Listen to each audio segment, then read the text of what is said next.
lies. Look me in the face, tell me that you love me, even if it's fake. Hello everyone, welcome back to my channel commerce with Anjali Talwar. आज जो हम करने वाले हैं वो नया chapter start करेंगे हमारे +1 की ही अकाउंट्स का, जो है प्रोविजंस एंड रिजर्व्स। ठीक है, वैसे तो ये थ्योरी चैप्टर है लेकिन इंपॉर्टेंट है, आपको इसकी नॉलेज होनी भी चाहिए और इसका क्वेश्चन भी बनता है। ठीक है, सो इस चैप्टर में पढ़ने क्या क्या वाले हैं कि प्रोविज़न क्या होता है, रिजर्व्स क्या होता है और इनका डिफरेंस क्या है। ठीक है, आज की क्लास में ये कवर करेंगे और कल की क्लास में हम करेंगे टाइप्स ऑफ रिजर्व। अब यहाँ पे पहले एक बात समझ लो, प्रोविज़न और रिजर्व दोनों का मतलब ही पैसा साइड में रखना है फ्यूचर लॉसेस के लिए। ये बात समझ आया कि हम क्या करते हैं, प्रॉफिट का कुछ हिस्सा हम साइड में रख रहे हैं, लेकिन कैसे। प्रोविज़न का होता है नॉन लाइबिलिटी। कौन सी लाइबिलिटी है, नॉन, कि हमें लाइबिलिटी का पता है। ठीक है, उसके लिए हम पहले ही माइनस करके चल रहे हैं। और रिजर्व होता है अननोन लाइबिलिटी के लिए, ध्यान रखना, अननोन लाइबिलिटी अननोन अमाउंट। इसमें अमाउंट इसमें भी नहीं पता, अमाउंट इसमें भी नहीं पता फ्यूचर में कितना लॉस होने वाला है। बस प्रोविजन में हम एक लाइबिलिटी के अंदाजा लेके चलते हैं। फॉर एग्जाम्पल बताते हैं, तुम्हें यहाँ से याद आ जाएगा, डेटर्स। डेटर्स में से हम लेस करते हैं प्रोविजन फॉर डाउटफुल डेट, किया ना पिछली क्लास में, ये प्रोविजन फॉर डाउटफुल डेट, कि शायद कल को ये डेटर हमारे बैड डेट्स हो जाएं कि हमें पैसे ना दें, तो हमारा लॉस होने का चांस है, वो हम पहले ही माइनस करके चल रहे हैं। तो हम क्या बना के चल रहे हैं, प्रोविजन। एसेट में से प्रोविजन फॉर डेप्रिसिएशन माइनस करते हैं हम कई बार। वो क्या है कि एसेट की वैल्यू कम होनी है, राइट। तो जब एसेट की वैल्यू कम करके दिखाते हैं हम, ताकि हमारे जो है सही प्रॉफिट एंड लॉस आ गया है, तो उनको कहते हैं प्रोविजंस, क्योंकि लाइबिलिटी नोन होती है। लेकिन रिजर्व क्या होता है, अब लाइबिलिटी साइड में हम जनरल रिजर्व लिखते हैं, जनरल रिजर्व, कि कल को कोई भी खर्चा हो गया, कोई भी लॉस हो गया अचानक से, तो हमें वो पूरा करना है, राइट। वहाँ कहाँ से करेंगे, जनरल रिजर्व से। कैपिटल रिजर्व बनाते हैं कि कोई कैपिटल लॉस हो जाए तो कैपिटल रिजर्व यूज हो जाएगा, तो ये चीज़ें आती है रिजर्व्स में। तो प्रोविजन एसेट में से माइनस होता है, रिजर्व लाइबिलिटी साइड लिखा जाता है। प्रोविजन में हमारी लाइबिलिटी नॉन होती है, इसमें लाइबिलिटी अननोन होती है, अमाउंट दोनों में नहीं पता। ठीक है, हम अंदाजा लेके चलते हैं दोनों में, समझ आया। सो बुक क्या कहती है, पढ़ लेते हैं। In order to strengthen the financial position of the business with the view to meeting all eventualities, दोनों एक्सपेक्टेड और अनएक्सपेक्टेड, ठीक है, चाहे कोई भी इवेंचुअलिटी है, मतलब कोई भी फ्यूचर में होने वाला लॉस है, हम चाहे उसको एक्सपेक्ट करें, like provision for doubtful debt, वो हमारे लिए एक्सपेक्टेड है कि हमने एक्सपेक्ट किया कि शायद इतने पैसे कल को ना आए। और unexpected loss by fire, loss by theft, unexpected है ना। So it is desirable that the entire profit should not be distributed among their owners. पूरा का पूरा प्रॉफिट शेयर होल्डर में एज डिविडेंड बांटने की जरूरत नहीं है। कुछ पोर्शन जो है प्रॉफिट का वो बिजनेस में रखना चाहिए for meeting known as well as unknown liabilities in future. तो हम इसको कैसे रखते हैं, by way of making provisions and creating reserves out of current years profit at the time of preparation of final account. Provision and reserve जो है quite distinct from each other, different है and interchangeably use नहीं हो सकते। The law has defined the two terms clearly. कैसे, देखो, सबसे पहले आ जाओ प्रोविजन पे। तो कंपनी एक्ट क्या कहता है, कहता है कंपनी एक्ट के according provision refers to any of the following amounts. कौन कौन सी फॉलोइंग अमाउंट्स, पहला अमाउंट रिटर्न ऑफ और retained by way of providing for depreciation, renewals और diminution in the value of asset. Asset को कम करके हम वैल्यू दिखा रहे हैं, तो वो प्रोविजन है। The amount by retained of way of providing for any non liability. यहाँ पे लाइबिलिटी क्या है, नॉन है, for which the amount can not be determined with substantial accuracy.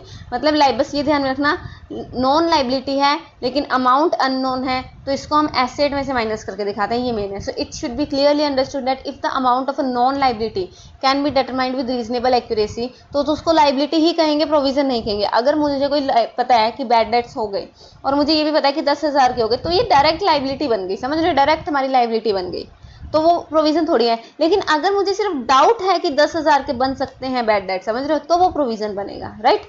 So if any excess provision is made knowingly और intentionally, जो amount है access में actual need, उसको हम रिजर्व ट्रीट करेंगे। इजी है, ठीक है। फॉर एग्जाम्पल देख लो, प्रोविजन में क्या क्या आ सकता है, provision for depreciation of asset, provision for taxation, bad and doubtful debts, discount on debtors, repairs and renewals, ये सब आएगा, ठीक है। उसके बाद है आज ना, चलो, करेक्टरिस्टिक्स और फीचर्स ऑफ प्रोविजन। इसके करेक्टरिस्टिक्स क्या है, provision is made to meet a non liability. Provision किसके लिए बनता है, लाइबिलिटी क्या होती है, नॉन, और रिजर्व किसके लिए होता है, unknown liability. Liability is non but the amount of such liability can not be determined with reasonable accuracy. For example, it is almost uncertain कि कौन से बैड डेट्स होंगे और कौन से नहीं होंगे, एग्जैक्ट अमाउंट हमें नहीं पता होती, राइट, वो चीज़। Provision is a charge against profit, as such it reduces the profit of the year. जब हम इसको क्रिएट करते हैं तो इसको हम जो है प्रोविजन लिखते हैं, प्रॉफिट एंड लॉस के डेबिट साइड लिखते हैं, राइट, यही होता है ना, वो चीज़ आ जाइए। और पर्पस क्या है प्रोविजन का, इंपॉर्टेंस क्या है, प्रोविजन क्यों बनाए जाते हैं, एक सेकेंड, चलो पर्पस या इंपॉर्टेंस क्या है प्रोविजन का, to ascertain the true net profit of the business. हम क्या कर रहे हैं, फॉर एग्जांपल डेटर लिखे, डेटर लिख दिए हमने 10 लाख के, उसमें से हमने प्रोविजन बना दिया 50,000 का, क्योंकि हमें डाउट था कि शायद इतने बैड डेट्स हो जाएं, और कल को सच में लगा लो 40,000 के बैड डेट्स हो गए, 10,000 तो फायदा ही हो गया, ठीक है। लेकिन अगर हम ये 10 लाख के 10 लाख दिखा देते डेटर्स, ठीक है, बाकी हम कोई भी लॉस ना दिखाते 50,000 का, और 40,000 का फिर लॉस हो जाता, फिर हमारी ट्रू पोजीशन नहीं थी ना, समझ रहे हो, फिर तो प्रॉफिट कम हो जाता, तो ये गलत हो जाता, right. To ascertain the true financial position, asset और लाइबिलिटी से ही पता लगती है।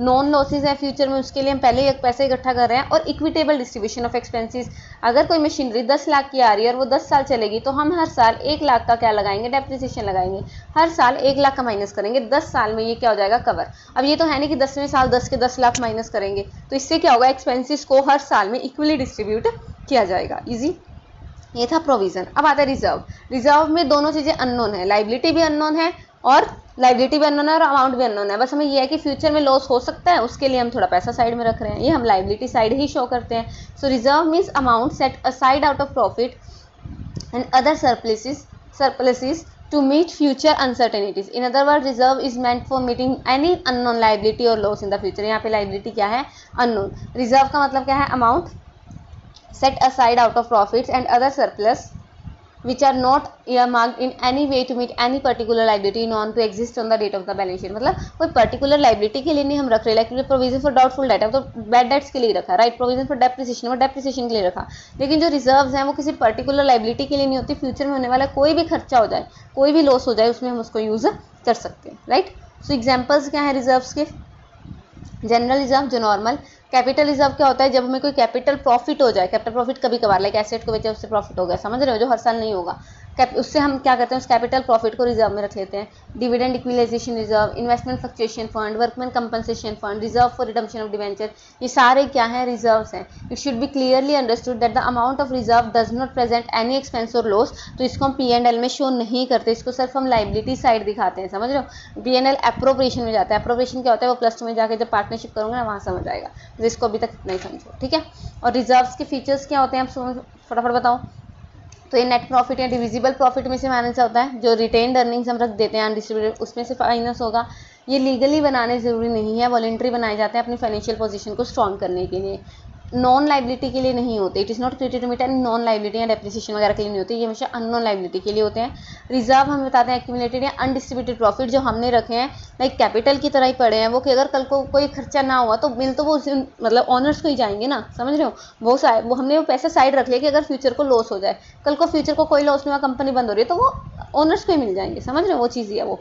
When the amount of reserve is invested outside security, तो उसको रिजर्व फंड भी कह देते हैं, ठीक है, वो चीज़ आ जाएगी। चलो, तो इसकी इंपॉर्टेंस क्या है, वही सेम जो अननोन लाइबिलिटीज़ हैं उनके लिए हेल्पफुल हो जाता है कि हम कल को खर्चा इजीली कर पाते हैं, फाइनेंशियल पोजीशन स्ट्रॉन्ग हो जाती है इससे कि कल को अगर कोई खर्चा होता है तो उसके लिए हमारे पास पैसा पड़ा है। डिविडेंड इक्वल रहता है, क्योंकि कल को अगर ये क्या होता है, देखो इक्वलाइजेशन ऑफ डिविडेंड बहुत ज़रूरी होता है। अगर एक साल कंपनी ने 10 रुपये पर शेयर के हिसाब से डिविडेंड जो है अनाउंस कर दिया और अगले साल उसके पास प्रॉफिट नहीं है, सिर्फ 5 के प्रॉफिट है, तो वो डिविडेंड इक्वलाइजेशन रिजर्व को यूज़ करके एक्स्ट्रा 5 का दे सकते हैं ताकि वो स्टेबल रहे सारों सालों में। क्योंकि अगर हमारा डिविडेंड स्टेबल नहीं रहता कि पहले तो 10 दिया था 5, तो हमारी जो है ना स्टॉक मार्केट में या मार्केट में बहुत ज़्यादा जो है गुडविल डाउन जाती है कि पक्का प्रॉफिट नहीं हुआ कंपनी को, तभी ये इस बार डिविडेंड कम दे रही है, समझ रहे हो, तो मार्केट प्राइस कम जाता है हमारे शेयर्स का, तो कंपनी को ये भी ध्यान में रखना पड़ता है। उसके बाद funds for meeting specific liability भी होता है। यहाँ पे आपको होंगे स्पेसिफिक क्यों वर्ड आ गया, स्पेसिफिक तो प्रोविजन वाला था, ये आपको आगे 2 तरह के रिजर्व कराऊंगे ना कल की क्लास में, उसमें अच्छे से समझ आ जाएगा, राइट, ईजी। चलो अब इसका डिफरेंस कर लो। सबसे पहले मीनिंग क्या है, it is created to meet a non liability, it is created to meet an unknown liability. Necessity, ये बनाना चार्ज अगेंस्ट प्रॉफिट है, मतलब creation of provision legally necessity है, लीगली ज़रूरी है और प्रोविजन बनाना पड़ता है even if there are no profit, तो इसके चार्ज अगेंस्ट प्रॉफिट्स हैं कि P&L में जाएंगे। रिजर्व बनाना लीगली ज़रूरी नहीं है, तो एप्रोप्रिएशन ऑफ प्रॉफिट होता है कि प्रॉफिट होगा तो उसको बांटेंगे और कुछ पैसा हम बिजनेस में रख लेंगे साइड में, ठीक है। इसका ऑब्जेक्टिव क्या है, डेप्रिसिएशन, डाउटफुल डेट्स या स्पेसिफिक लाइबिलिटीज़ के लिए, इसका अननोन लाइबिलिटीज़ के लिए होता है कि फाइनेंशियल पोजीशन स्ट्रॉन्ग हो जाए। ये कैसे बनेगा, P&L को हम डेबिट साइड 2 वाली साइड लिखेंगे, इसमें P&L को नहीं लिखते, हम इसको सिर्फ क्या करते हैं, नेट प्रॉफिट P&L एप्रोप्रिएशन से जाता है ये, ठीक है, मतलब अगर प्रॉफिट है तो उसमें से जाएगा। Investment outside the business, provision को कभी भी आउटसाइड द बिजनेस हम इन्वेस्ट नहीं कर सकते, रिजर्व को आउटसाइड द बिजनेस इन्वेस्ट कर सकते हैं जो कि रिजर्व फंड बन जाता है। बैलेंस शीट, ये बैलेंस शीट में भी शोन हो जाता है, या तो इसको डिडक्ट कर देते हैं एसेट साइड या लाइबिलिटी साइड दिखा सकते हैं, इसको सिर्फ लाइबिलिटी साइड ही दिखाता है रिजर्व एंड सरप्लस में।